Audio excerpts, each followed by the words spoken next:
Oh, this is a ceramic goblet Darth Vader tea mug.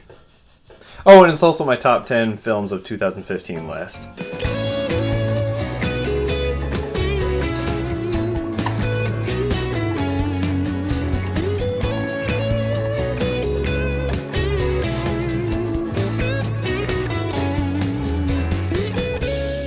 Hey guys, so 2015 came and went. Wow, that was really fast. Admittedly, a lot happened, both off the screen, on the screen. A lot of interesting films came out, some bad ones, some good ones, and here is my top 10 list. Now, admittedly, my list will be a little bit different from other people I've noticed, especially Chris Tuckman and Jeremy Johns.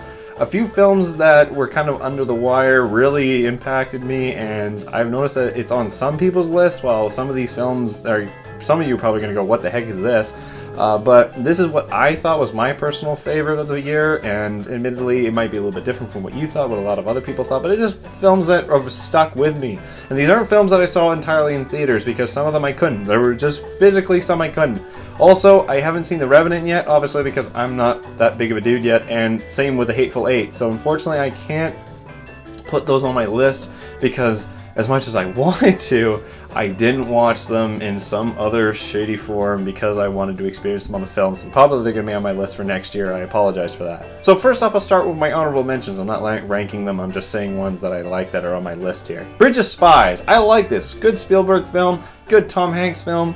Not obviously like the super best, and the funny thing is I actually found more interesting information about Tom Hanks' character, the person who he portrayed. There was a lot more stuff that was after that this whole incident that would made him really, really cool, but it's still a very good movie. The Martian. Now this is probably going to make people go, why? That movie was amazing. I read the book, unfortunately, beforehand, and as awesome as the movie was, as well portrayed as it was, and how great the whole thing was, I knew what was going to happen in the end because of the book, and it just took that whole sort of fear out of it for me. I thought the film was very well portrayed, but in terms of just a viewing experience, I admitted The Martian was good, but the thing is, the book is amazing, so it would have been amazing if they screwed it up.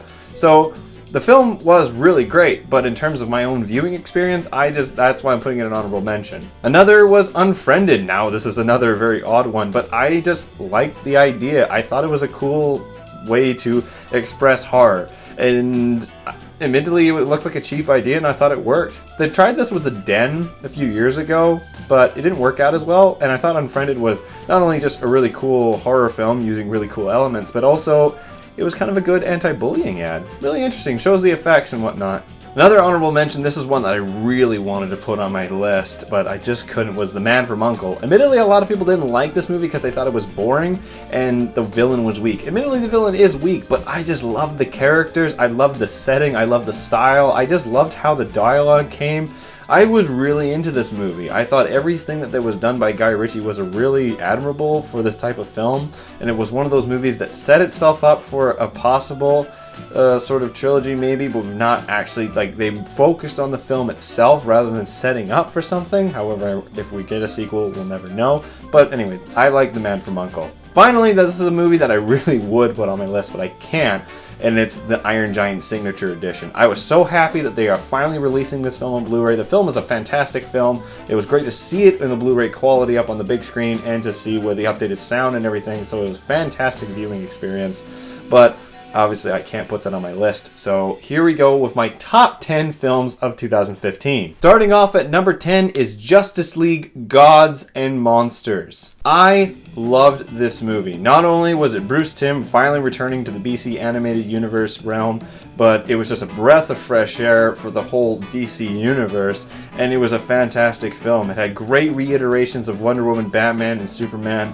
I loved the characters, the animation was great, basically the maturity of it was fantastic, and like I said, it was a breath of fresh air. Great to see Bruce Timm back, and I really enjoyed this film. Even my roommates who aren't into this stuff, one of them watched and he's like, wow, this was actually really good. So Justice League: Gods and Monsters is number 10 on my list. Number 9 is Beasts of No Nation. Beasts of No Nation, holy crap, that movie was fantastically directed, fantastically acted, and it had such a great story. The only problem was it was so depressing I could barely watch the end of it again with my girlfriend because we only watched it halfway through and she left. I watched the rest of it, then when she came back I watched the rest of it again. It was just so bloody depressing. Fantastic film though, great whole story. I love the moral ambiguity. I loved Idris Elba in it. I love the kid who played the main character. But just because of how depressing it was, and just kind of the generality of its story, that's why it's number 9. But still, really good movie. If you didn't see it, watch it. Just be prepared. You're gonna feel a little shitty afterwards. Number 8 on my list is It Follows. Now, this was a really good horror movie. I really enjoyed its atmosphere. I liked its style. I love the monster. I love this mysteriousness. I actually just liked how it was made, because you could tell that when the film was being made, the director had basically had a thought in mind for everything, not just what the characters did, but the whole setting, what they ate, what they wore, what was going on in the background, everything in the scene. It was very well conceived, and I thought that it made me really think about it afterwards. I did a video explaining what I thought the monster was, and I liked that a film made me think, and the soundtrack was ballin'. Disasterpiece did a fantastic soundtrack for it. Unfortunately, when I watched it a second time, I realized that the acting is not as great as I would like it to be, but it's still a very solid film. I like that it's a great breath of fresh air into the horror genre as well. So, yeah, It Follows is number 8 on my list. Number 7 on my list is Ex Machina. Now, this was a really sweet DVD art done by Mondo up here in Canada, so we Canadians do get some pretty cool stuff.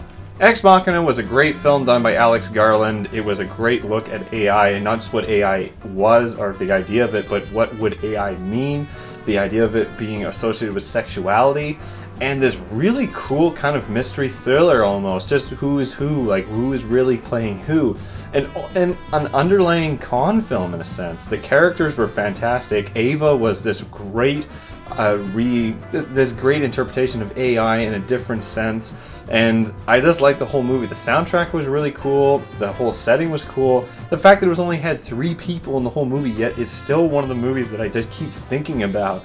Ex Machina was one of the most kind of intriguing films of the year, and while it may have been slow for some people, I thought it was really it was dead on with what it wanted. And I really, really liked Ex Machina. Number 6 is Kingsman: The Secret Service. Now, I liked this movie. Admittedly, I saw it at the beginning of the year, so I had to kind of rewatch it, but it is a solid action film. Matthew Vaughn once again delivers a fantastic action movie with some great humor, and it was a great play on silly Bond films. So that was something I saw that some people were complaining about, that it's just too silly, and it's like, that's exactly what it's playing off of. Not only is it, but it's not dumb silly, it's purposely like this. It has intelligence to it. It has absolutely great directing to it. The action was fantastic. Colin Firth, I was kind of weirded out of the idea of him being an action movie, but he was great too. Samuel L. Jackson, his character was a villain who had a plan that I could get behind almost. That was what made this film so intriguing, is not only did we have great main characters and great protagonist, but we had a villain that you could actually kind of side with almost, which is rare in films nowadays. So that's why Kingsman is number 6. Number 5 is Sicario. Now, if you were actually to strip it all away and look at it as a bare, basic film, if this had been directed by, DOP'd by, acted by anyone else, this film would have just been a straight-up VOD.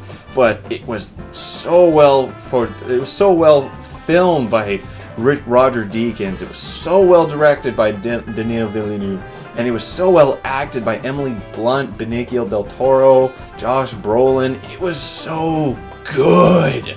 I couldn't believe how gritty the film was. I love how it ends. And something that was amazing about this whole scene, the whole film, was the scene at the border. But despite the fact that we saw what was going to play out so many times from ads and trailers, the scene still had this intensity to it like I'd never seen it before. And that's how I felt throughout the whole film, just this really dark, gritty intensity. And it was one of the most intriguing films, just and how it was made, because the DOP, friggin' Roger Deakins, made it look beautiful. Just the whole atmosphere. Fantastic film. And as I said, despite the fact that it has a very simplistic sort of story, it's still one of the most thought-provoking films just because of how dark it was. So that is why Sicario was number 5 on my list. Number 4 on my list. Now, this is probably going to make a few people go a little bit apeshit, but I'm putting Star Wars Force Awakens. Now, originally I didn't enjoy it as much as I thought I would, but then I watched it again, and I realized it was just kind of a victim of overhype. I bought so much stuff leading up to it that I kind of set myself up for it, but when I watched it a second time, I really did enjoy it. I enjoyed the characters, I enjoyed the story. Sure, there are still a few plot holes, but I still really enjoyed it. I actually unintentionally saw this a second time by myself, but I still felt myself enjoying it. Admittedly, it's definitely not one of the best movies of the year for me personally, but just the whole build-up for it, it's made me excited. I've been watching Star Wars stuff ever since, and I did enjoy it. It's not my top film of the year, but it is one of the best experiences I've had at the movie theater, and I can't wait for this whole trilogy to blast off. So that's why Star Wars is number 4 on my list. Number 3 on my list is Creed. Now, Creed not only was just a great boxing movie, it had great characters. It had Sylvester Stallone giving one of the best performances in a very, very long time. But it's how it was made that intrigued me. I have never seen such detailed directing and cinematography in a boxing film before. Can you say that you ever thought that a single take could be done of an entire boxing match? I could never thought that. I never thought that was possible, especially to make it intrusive, to make the camera move around, and to do it all in one take, and have 2 rounds in it? No, I wouldn't have thought that was possible at all. This film blew me away. Not only was it incredibly well acted, not only did it have a great story, not only did it revitalize the Rocky films, and despite the fact that it's the 7th film, is possibly one of the best in the entire series, it was a great film to watch how it was made, and the boxing scenes were fantastic. So that is why Creed is number 3 for me. I'm definitely buying that movie the day it comes out. Now, number 2 on my list. I had a real hard time deciding which one, but the funny thing is both of these films are from Australia. Number 2 on my list is Predestination. Yes, this film was sweet. I loved this movie.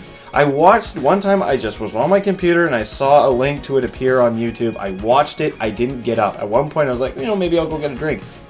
2 hours later, the movie was over. I was like, holy shit, I can't believe I just watched a whole movie in my chair without ever moving once. And this film has a great story. It has absolutely amazing intensity to it. And the story, like it says on the bottom here, to save the future, he must protect his past.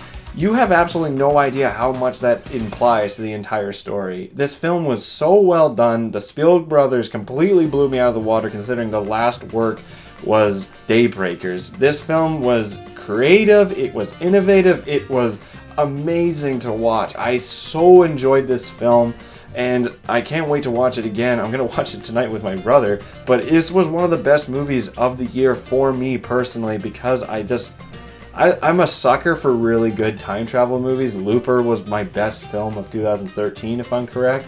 So it's pretty fitting that another time travel film, very well done, is on my list for top 10 at number 2. Now, number 1 shouldn't be a surprise to any of my friends, and it shouldn't be a surprise to any of you guys, but Mad Max Fury Road. This film was so freaking good. I have not had so much fun in the theater in so long. I swear I must look like some sort of crazy person every time I watch this film because I couldn't stop doing this in the final 30 minutes because that score by Junkie XL is so freaking good. I have drove it with it in my car and I actually had to take it out because it made me drive dangerously. This film was amazing. Not only was the stunt work fantastic, but it was just the breath of fresh air that we needed in the action genre.